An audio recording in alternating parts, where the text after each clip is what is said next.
আকাশবাণী খবর পড়ছি সংযুক্তা সিংহ। বিশেষ খবর। পশ্চিমবঙ্গ সহ ৮টি রাজ্যের মুখ্যমন্ত্রীদের সঙ্গে কোভিড পরিস্থিতি নিয়ে প্রধানমন্ত্রী ভিডিও কনফারেন্সিং এর মাধ্যমে বৈঠক করছেন। কোভিড-19 থেকে আরোগ্যের হার বেড়ে 93.76% পৌঁছেছে। হিমাচল প্রদেশ সরকার সমস্ত শিক্ষা প্রতিষ্ঠান 31 ডিসেম্বর পর্যন্ত বন্ধ রাখার সিদ্ধান্ত নিয়েছে। জম্মু কাশ্মীরে পাকিস্তানি সন্ত্রাসবাদীদের পরিকল্পিত হামলার ব্যাপারে বিদেশ সচিব বিভিন্ন দেশের রাষ্ট্রদূতদের অবহিত করেছেন। ঘূর্ণিঝড় নিভারের প্রভাবে তামিলনাড়ু ও পুডুচেরির বিভিন্ন জেলায় তুমুল বৃষ্টি হচ্ছে। করোনা সংক্রমণ এড়াতে মাস্ক পরুন এবং ঠিকভাবে পরুন, 2 গজ দূরে থাকুন, নিরাপদ দূরত্ব বজায় রাখুন, হাত ও মুখ পরিষ্কার পরিচ্ছন্ন রাখুন। আসছে বিস্তারিত খবরে। প্রধানমন্ত্রী নরেন্দ্র মোদী ভিডিও কনফারেন্সিং এর মাধ্যমে পশ্চিমবঙ্গ সহ ৮টি রাজ্যের মুখ্যমন্ত্রীদের সঙ্গে কোভিড পরিস্থিতি পর্যালোচনায় বৈঠক করছেন। বাঁকুড়ার রবীন্দ্র ভবন থেকে এই বৈঠকে যোগ দিয়েছেন মুখ্যমন্ত্রী মমতা ব্যানার্জি। অংশ নিচ্ছেন দিল্লি, রাজস্থান, গুজরাট, মহারাষ্ট্র, কেরালা, হরিয়ানা ও ছত্তিশগড়ের মুখ্যমন্ত্রীরাও।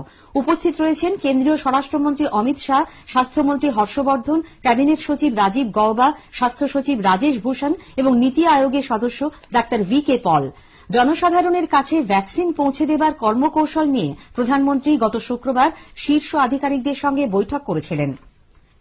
G20 দেশগুলির নেতৃবৃন্দ কোভিড-19 ভ্যাকসিনের সুলভ ও ন্যায্য বন্টন সুনিশ্চিত করার আশ্বাস দিয়েছেন। তারা বলেছেন, দরিদ্র দেশগুলি যাতে ভ্যাকসিন, ওষুধ ও নমুনা পরীক্ষার সুযোগ থেকে বঞ্চিত না হয় তা অবশ্যই দেখা হবে। G20 শিখর সম্মেলনের ঘোষণায় জানানো হয়েছে, ভ্যাকসিন বন্টন, ওষুধ এবং পরীক্ষার আন্তর্জাতিক প্রকল্পকে তারা সমর্থন করেন।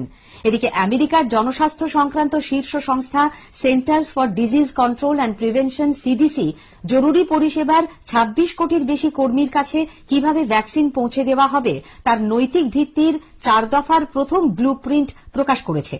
টিকাকরণ বিষয়ক পরামর্শদাতা কমিটির সুপারিশ অনুযায়ী যে নীতি নির্দেশিকা তৈরি করা হয়েছে তাতে সর্বোচ্চ সুবিধা ও ন্যূনতম ক্ষতি, স্বাস্থ্যের ক্ষেত্রে অসাম্য দূর করা, ন্যায় বিচার এবং স্বচ্ছতার উপর জোর দেওয়া হয়েছে। বর্তমান পরিকল্পনা অনুযায়ী ডিসেম্বর এবং জানুয়ারি মাসের প্রথম সপ্তাহগুলিতে 2 কোটির মতো ডোজ মিলতে পারে। দেশে দৈনিক করোনা সংক্রমণ এবং মৃত্যু কমেছে, বেড়েছে আরোগ্য প্রাপ্তের সংখ্যা। স্বাস্থ্য মন্ত্রকের আজ সকালের রিপোর্ট অনুযায়ী গত 24 ঘণ্টায় নতুন করে সংক্রমিত হয়েছেন 37,975 জন। এই সময়ের মধ্যে সুস্থ হয়ে ওঠা রোগীর সংখ্যা 42,314। মোট আক্রান্ত 91,77,840 জনের মধ্যে সেরে উঠেছেন 86,05,000-এর মতো মানুষ। আরোগ্যের হার বেড়ে হয়েছে 93.76%। একদিনে মৃত্যু হয়েছে 480 জনের, ফলে মৃতের সংখ্যা দাঁড়িয়েছে 1,34,218। মৃত্যুর হার 1.46%। মোট আক্রান্তের 4.78%, অর্থাৎ 4,38,667 জন বর্তমানে চিকিৎসাধীন। গত 24 ঘণ্টায় প্রায় 11 লক্ষ নমুনা পরীক্ষা হয়েছে বলে আইসিএমআর জানিয়েছে। এই নিয়ে কোভিডের নমুনা পরীক্ষা 13,37 লক্ষের কাছাকাছি পৌঁছল। দৈনিক পরীক্ষার সংখ্যা 15 লক্ষ ছুঁয়েছে। কোভিড সংক্রমণ বাড়তে থাকায় হিমাচল প্রদেশ সরকার সমস্ত শিক্ষা প্রতিষ্ঠান 31 ডিসেম্বর পর্যন্ত বন্ধ রাখার সিদ্ধান্ত নিয়েছে। সিমলা, মান্ডি, কাংড়া ও কুলু জেলায় আজ থেকে 15 ডিসেম্বর পর্যন্ত নৈশ কারফিউ বলবৎ করা হচ্ছে। রাত 8টা থেকে সকাল 6টা পর্যন্ত কারফিউ জারি থাকবে। রাজ্য মন্ত্রিসভা 31 ডিসেম্বর পর্যন্ত শিক্ষা প্রতিষ্ঠানগুলি বন্ধ রাখার সিদ্ধান্ত নিলেও 26 নভেম্বর থেকে অনলাইন পঠন পাঠন শুরু হবে। মাধ্যমিক, উচ্চ মাধ্যমিক স্কুল এবং কলেজের কার্যালয়গুলি 26 নভেম্বর থেকে কাজ শুরু করবে। প্রয়োজনে অধ্যক্ষরা শিক্ষক শিক্ষিকাদের ডেকে পাঠাতে পারবেন। খোলা জায়গায় সামাজিক, রাজনৈতিক, সাংস্কৃতিক বা ক্রীড়া অনুষ্ঠানে 200 জনের বেশি জমায়েত করা যাবে না। প্রকাশ্যে মাস্ক না পরলে জরিমানা দিতে হবে 1,000 টাকা। 15 ডিসেম্বর পর্যন্ত 50% যাত্রী নিয়ে বাস চলবে বলে রাজ্য সরকার জানিয়েছে। বিভিন্ন রাজ্যে করোনা সংক্রমণ বাড়তে থাকায় বিহারে 15 দিনের জন্য উচ্চ সতর্কতা জারি করা হয়েছে। সমস্ত জেলা শাসক ও পুলিশ সুপারকে এ ব্যাপারে প্রয়োজনীয় নির্দেশ দেওয়া হয়েছে। রাজ্যের মুখ্য সচিব দীপক কুমারের নেতৃত্বাধীন সংকট ব্যবস্থাপনা গোষ্ঠী এই হাই অ্যালার্ট জারির সিদ্ধান্ত নেয়। মাস্ক পরার ব্যাপারে সচেতনতা বাড়াতে জোরদার প্রচারাভিযান শুরু হয়েছে। নির্দেশ অমান্য করা হলে কঠোর ব্যবস্থা নেওয়া হবে। চালকরা মাস্ক না পরলে তাদের গাড়ি, বাইক এবং সাইকেল বাজেয়াপ্ত করা হবে। কোন দোকানে মালিক এবং ক্রেতারা যদি মাস্ক না পরেন তাহলে সেই দোকানটিও সিল করে দেওয়া হবে। এদিকে বিহারে কোভিড-19 থেকে আরোগ্যের হার আরও বেড়ে 97.25% পৌঁছেছে। করোনা সংক্রমণে সাম্প্রতিক বৃদ্ধির প্রেক্ষিতে উত্তরপ্রদেশ সরকার জমায়েতের ব্যাপারে নীতি নির্দেশিকায় পরিবর্তন করেছে। নতুন নিয়ম অনুযায়ী বিয়ের অনুষ্ঠানে অতিথির সংখ্যা 100 সীমিত রাখতে হবে। খোলা জায়গায় জমায়েত হলে 40% মানুষ থাকতে পারবেন। স্থানীয় প্রশাসনকে স্যানিটাইজেশন, থার্মাল স্ক্রিনিং এবং শারীরিক দূরত্ব রক্ষায় ব্যবস্থা করতে হবে। প্রাক্তন মুখ্যমন্ত্রী তরুণ গগৈয়ের প্রয়াণে অসমে সর্বত্র শোকের ছায়া। কোভিড পরবর্তী কিছু সমস্যার জেরে গতকাল গুয়াহাটির হাসপাতালে তিনি মারা যান। বয়স হয়েছিল 86 বছর। অসমের অত্যন্ত জনপ্রিয় এই নেতার প্রতি শেষ শ্রদ্ধা জানাচ্ছেন সর্বস্তরের মানুষ। রাজ্য সরকার 3 দিনের রাষ্ট্রীয় শোক ঘোষণা করেছে। করোনা মুক্ত হবার পরেও সংক্রমণ পরবর্তী অসুস্থতার জেরে প্রয়াত হলেন এলাহাবাদ হাইকোর্টের প্রাক্তন ভারপ্রাপ্ত প্রধান বিচারপতি ও কলকাতা হাইকোর্টের অবসরপ্রাপ্ত বিচারপতি অমিতাভ লালা। বাইপাসের ধারে একটি বেসরকারি হাসপাতালে ভর্তি ছিলেন তিনি। গতরাতে তাঁর জীবনাবসান হয়। বয়স হয়েছিল 70 বছর। খবর শুনছেন আকাশবাণী থেকে।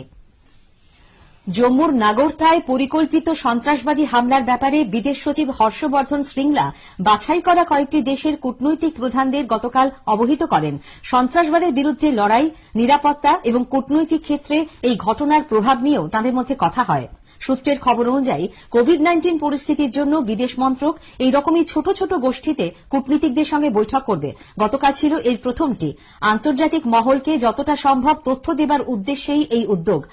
নাগরোটা কাণ্ডের বিশদ তথ্য গতকালের বৈঠকে কূটনৈতিক প্রধানদের জানানো হয়। নিহত 4 জৈশ-ই মোহাম্মদ জঙ্গির কাছ থেকে উদ্ধার হওয়া অস্ত্রশস্ত্র, বিস্ফোরক ও অন্যান্য সরঞ্জামের তালিকাও দেওয়া হয়, যাতে পাকিস্তানের ছাপ স্পষ্ট। সাম্বা সেক্টরে সুড়ঙ্গ আবিষ্কারের পরই পরিষ্কার হয়ে যায় সন্ত্রাসবাদীরা কোন পথে ভারতে ঢুকেছিল। এই বিষয়টিও কূটনীতিকদের জানানো হয়। অর্থনৈতিক সংস্কারের গতি অব্যাহত রাখতে সরকার আরও পদক্ষেপ করবে বলে কেন্দ্রীয় অর্থমন্ত্রী নির্মলা সীতারামন জানিয়েছেন। সিআইআই আয়োজিত এক সম্মেলনে গতকাল তিনি বলেন, ভারতকে আন্তর্জাতিক বিনিয়োগের গন্তব্য করে তুলতে সংস্কারের কাজ একই গতিতে চলবে।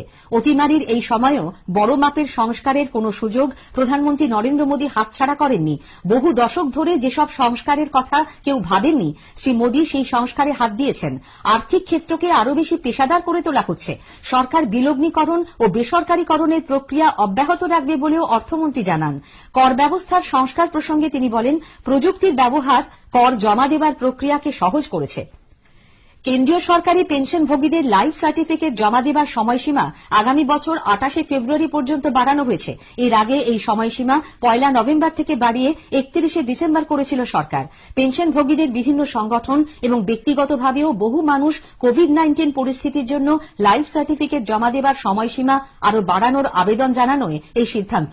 কর্মী, জন অভিযোগ ও পেনশন মন্ত্রক জানিয়েছে, বয়স্ক মানুষদের ক্ষেত্রে কোভিড অতিমারির বিপদের কথা মাথায় রেখে কন্ট্রোলার জেনারেল অ্যাকাউন্টসের সঙ্গে আলোচনার পর লাইফ সার্টিফিকেট জমা দেবার শেষ তারিখ 28 ফেব্রুয়ারি করা হল।